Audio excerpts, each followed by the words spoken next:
war horse. You know, the only war I think this horse is fighting is trying to fight off this boy that owned him because they were a little bit too close.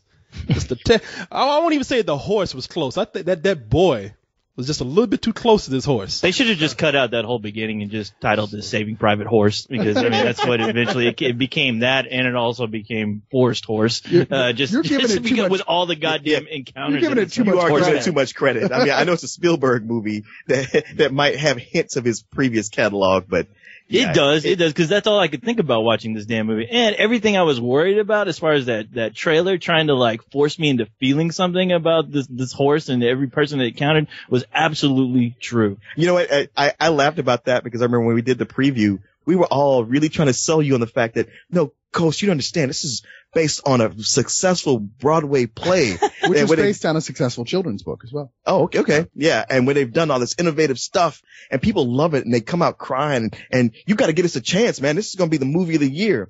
Only to see it go like, wow, he really called it. He on this nailed one. it. Fuck yeah. Every single thing you said that you don't like about this kind of movie, that like sometimes you're right? Sometimes he is. Yeah. He was absolutely right this time. Yeah. Even when I'm wrong, I'm right. All right.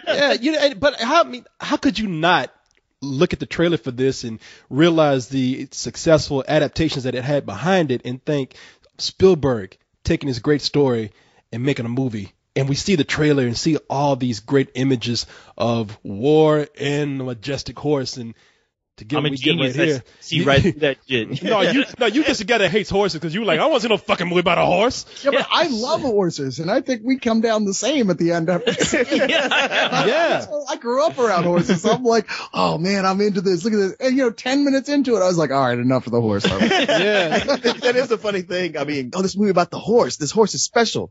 And you kind of get tired of that horse after the first 15 minutes. You're like, well, what is so goddamn special about this horse? There ain't nothing it ain't special got a about horn. It ain't growing no wings. It can't talk. There's nothing special about this horse, and I'll tell you, I'll just get right to it. This horse seemed like a goddamn curse for everyone that it encountered. This horse killed more people than that goddamn war did. I'm serious. People seemed like they had been real people, then maybe that would have felt like there was more emotional resonance to it. But as it was, I felt like I was reading a children's storybook that it was based on. You were right about that, co-host. I mean, and the story seems so epic, though, because the reason why you're saying so many people died is because this is the onset of World War I. I think this takes place, if not late 1913, right in 1914.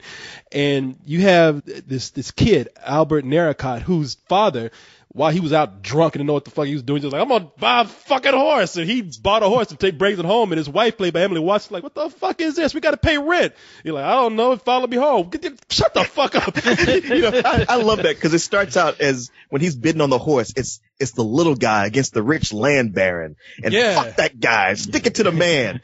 And then when she gets it home and she's like, you got magic beans? Why did you do that? And he's got his hat in his hand like, I don't know. That long 20-minute scene where they're like, they're auctioning off that horse. I was like, okay, is this goddamn eBay the movie now? Like, this scene is going way too long. I know, it's funny because he's like, yeah, fuck the man. See the man. She got home and he's like, I'm fucked by this horse now. So, I mean, you're not sold on the idea. It was like, okay, so the guy put all this effort into getting this horse because he was drunk. Yeah, exactly. Basically kind of belligerent. Yeah. So I hate that guy. Fuck him. But he comes home and he brings home the horse, and for no reason that's really explained, his son Albert, who's played by Jeremy Irvine in this movie, he sees his horse and like, oh, you're a beautiful creature, aren't you?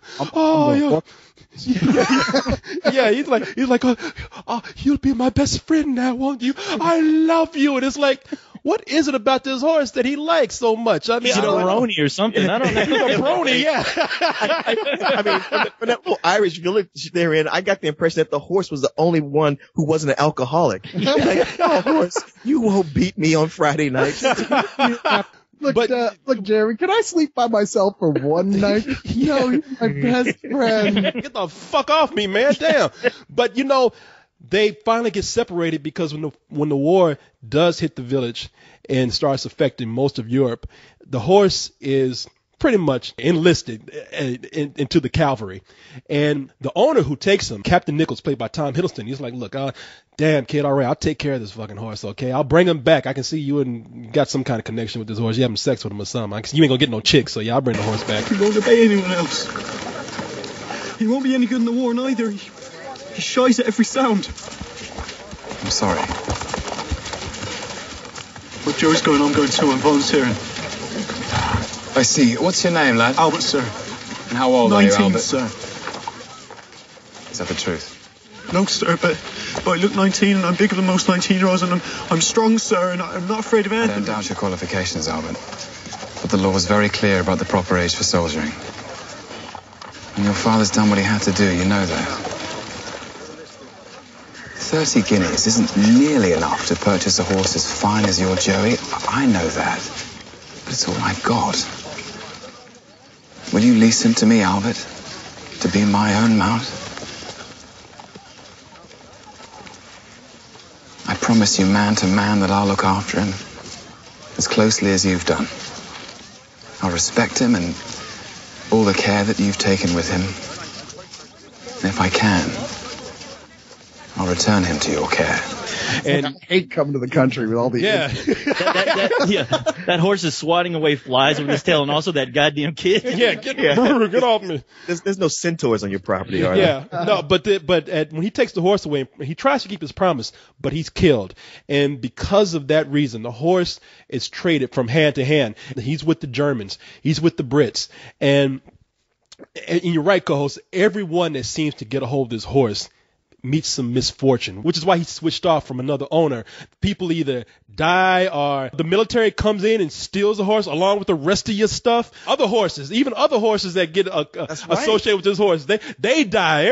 All these other horses are like, no, I ain't fucking with him. Get him away from me. This movie had I was like, did Bubba die and get reincarnated as a horse in this movie? Because the horse has a budding relationship in this movie with a big black horse, and it got to the point of ridiculousness to where I was just waiting for that goddamn horse to talk every time his buddy was put in a bad situation. It's like, really? I really wanted to go, it's like, a Bubba horse was my best good friend. Come on, Wilbur. Yeah. You can do it. Even I know that you just can't find that around the corner. Yeah, because all those other horses were saying, nah, man, we heard about you. Get the fuck away from us. You that war horse, ain't you?